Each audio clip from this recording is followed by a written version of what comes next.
मेरठ की बेटी रूबी अब अपने घर पर है, भाई और पापा के साथ। कपसाड़ कांड में 2 दिन की काउंसलिंग के बाद रूबी को कड़ी पुलिस सुरक्षा के बीच परिजनों के साथ उसके घर कपसाड़ गांव ले जाया गया। क्योंकि रूबी ने अपने घर जाने की इच्छा जताई थी, ऐसे में पुलिस वालों ने गांव वालों के सामने उसे परिजनों को सुपुर्द कर दिया। इससे साफ हो गया है कि मां की हत्या में बेटी रूबी का हाथ नहीं था। ये सारा कांड पारस ने किया था। रूबी के कोर्ट में बयानों को लेकर अलग अलग चर्चाएं चल रही थी। अब इन तमाम चर्चाओं पर विराम लग गया है। बताया जा रहा है रूबी ने अपने परिवार वालों के साथ जाने की इच्छा जाहिर की। 2 दिन पहले रूबी की LLRM मेडिकल कॉलेज स्थित आशा ज्योति केंद्र पर काउंसलिंग चल रही थी। सोमवार को पुलिस ने रूबी को भाई नरसी कुमार और पिता सत्येंद्र सहित परिवार के अन्य सदस्यों से मिलवाया था। इस दौरान रूबी अपने भाई और पिता से लिपटकर खूब रोई। करीब 2.5 घंटे परिजन और रूबी को आमने सामने बैठाकर बातचीत करवाई गई। इस दौरान रूबी ने परिवार के साथ रहने और घर जाने की इच्छा जताई। दोनों की सहमति के बाद पुलिस फोर्स की मौजूदगी में रूबी और उसके परिजन वहां से निकले। इस दौरान पीड़िता और उनके परिजनों ने मीडिया से कोई बातचीत नहीं की।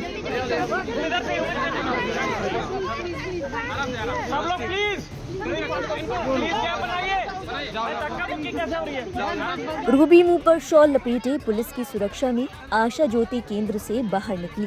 बाहर मौजूद मीडिया कर्मियों ने उनसे सवाल करने की कोशिश की, लेकिन रूबी ने चुप्पी बनाए रखी। परिजनों ने भी कोई शब्द मुंह से नहीं निकाला। इसके बाद परिजन निजी वाहन से उसे सीधे घर ले गए।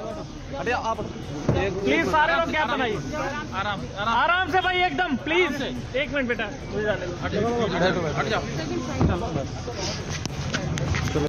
रात करीब 8 बजे रूबी अपने गांव कपसाड़ पहुंची।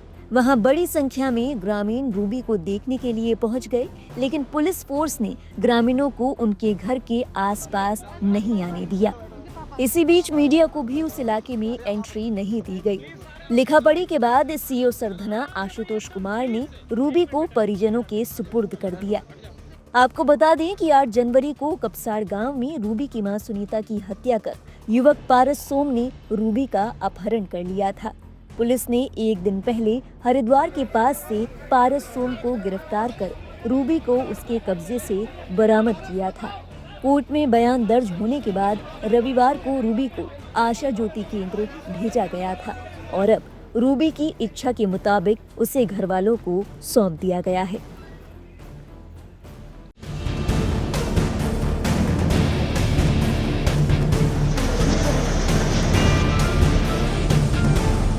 नमस्कार, लाइव हिंदुस्तान देख रहे हैं आप। मेरठ के कपसाड़ कांड का वो सच सामने आ गया है जिसका सबको इंतजार था। एक बेटी का दर्द सुनकर आप दंग रह जाएंगे। रूबी ने कोर्ट में सारा सच बता दिया है।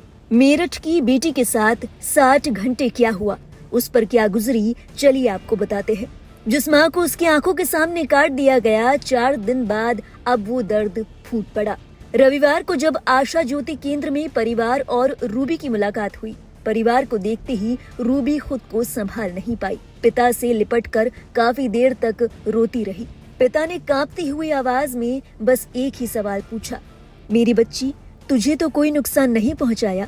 इस पर रूबी ने कहा कि पापा, मैं कितनी अभागी हूँ कि अपनी माँ का आखिरी बार चेहरा तक नहीं देख पाई। कोर्ट में बयान दर्ज कराने के बाद पुलिस रूबी को आशा ज्योति केंद्र लाई। इस मौके पर CO सरधना आशुतोष कुमार खुद रूबी के पिता सत्येंद्र, भाई नरसी, शिवम और चचेरी बहन सर्वेश को उससे मिलाने पहुंची।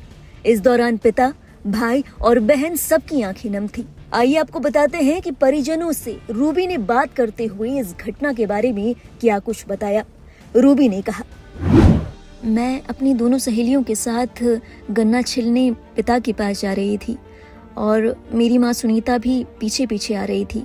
तभी रजवाहे के पास गन्ने के खेत से पारस अचानक निकल कर आया। उसके हाथ में फरसा था। मेरी सहेलियां डरकर भाग गई। पारस ने मेरा हाथ पकड़ लिया और मुझे जबरन खींचने लगा। मेरी माँ सुनीता ने विरोध किया तो पारस ने गुस्से में फरसे से उन पर वार कर दिया। मैं हाथ जोड़कर उसे रोकती रही, उसके आगे गिड़गिड़ाती रही, लेकिन वो नहीं रुका। माँ जमीन पर गिर पड़ी और उसके बाद मुझे घसीटते हुए पारस गन्ने के खेत में ले गया। रूबी ने आगे कहा, मैं किसी तरह छूटकर रजवाहे में गिरी, लेकिन पारस भी कूद पड़ा। उसने तमंचा दिखाकर धमकी दी और कहा कि जैसे तेरी माँ को मारा है वैसे ही तेरे पिता और भाई को भी मार दूंगा। डर के मारे मेरी आवाज तो गले में ही अटक गई। करीब 1.5 घंटे तक वो ठेके के पीछे गन्ने के खेत में उसने मुझे बिठाए रखा। डर और सदमे की हालत में उसके साथ मैं गंग नहर पटरी तक चली गई। वहाँ तमंचा दिखाकर पारस ने एक ट्रेन को रुकवाया। अब पहले मुझे खतौली और फिर दिल्ली ले गया। वो चादर में तमंचा छिपाकर मुझे बार बार दिखाता रहा, इसलिए मैं ट्रेन या रास्ते में शोर नहीं मचा सकी। फिर वो मुझे दिल्ली से वापस ट्रेन के जरिए खतौली ले आया। यहाँ से वो मुझे हरिद्वार ले जाने का प्लान बना रहा था। मैंने घर पर बात करने की जिद की तो पारस ने एक परिचित से फोन लेकर किसी डॉक्टर से बात करवाई। इस दौरान पुलिस तक सूचना पहुंची और हम दोनों पकड़े गए। इस मामले को लेकर रूबी ने बताया कि अधिकतर समय पारस उसे रेलवे स्टेशनों पर ही लेकर घूमता रहा। वहीं रूबी के भाई नरसी का कहना है कि रूबी ने कोर्ट में बिना डरे पूरी सच्चाई बताई। उसने कहा कि मैं मर जाऊंगी लेकिन झूठ नहीं बोलूंगी। रूबी ने कोर्ट में साफ कहा कि पारस ने उसका अपहरण किया और विरोध करने पर मां की फरसे से हत्या कर दी। इसके बाद तमंचे के बल पर उसे बंधक बना कर रखा। रूबी ने पुलिस और कोर्ट को ये भी बताया कि घटना के समय पारस अकेला था, उसके पास फरसा और तमंचा भी था। वहीं दूसरी ओर बताया जा रहा है कि सीओ आशुतोष कुमार ने जब उससे पूछा कि हत्या कैसे की गई तो रूबी ने कागज पर फरसे का चित्र बनाकर दिखाया। हालांकि हत्या के बाद फरसा कहाँ फेंका गया इसकी जानकारी उसे नहीं है। अब पुलिस ने रूबी के बयान पर जांच शुरू कर दी है।